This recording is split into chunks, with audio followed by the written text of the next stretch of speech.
तो ऊपर से आत्मा आती है ना। जैसे भगवान कृष्ण ने भी गीता में बोला है कि ज्ञान समान ना तो कोई पवित्र करने वाली वस्तु है, ना ही कोई तत्व, तो ज्ञान ही सर्वश्रेष्ठ है।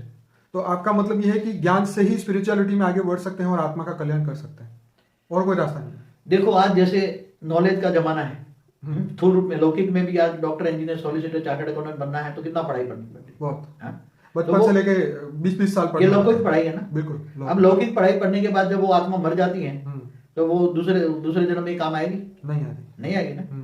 तो इंसान को ये सोचना चाहिए कि जब लौकिक पढ़ाई के पीछे मैं आधी जिंदगी बिताता हूँ और वो अल्टीमेट वो मेरे साथ कुछ भी नहीं आना है, तो अलौकिक पढ़ाई जो है, आत्मा कौन है, परमात्मा कौन है, वर्ल्ड ड्रामा क्या है, कैसे तो क्या ये जो स्पिरिचुअल नॉलेज है वो आत्मा के साथ जाएगा? आत्मा के साथ जाएगा ना। स्पिरिचुअल नॉलेज ही आत्मा के साथ जाएगा, जो वही असली धन है।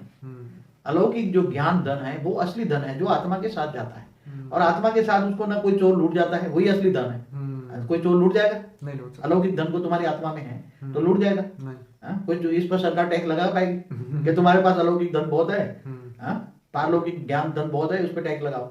सरकार कोई टैक्स लगा पाएगी? कोई लूट पाएगा?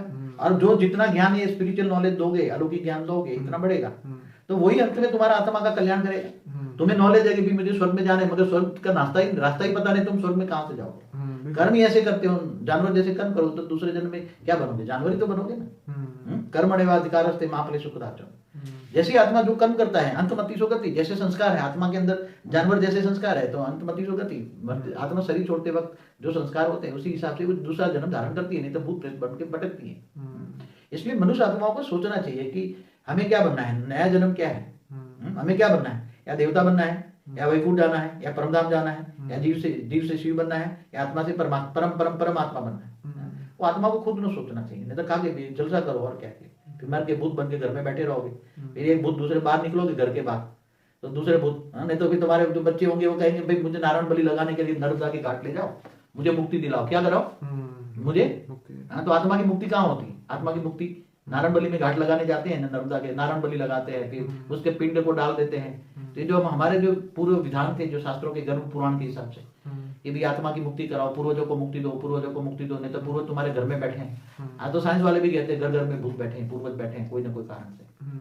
तो ये सब बातें समझना चाहिए इंसान को, ज्ञान नॉलेज होना चाहिए।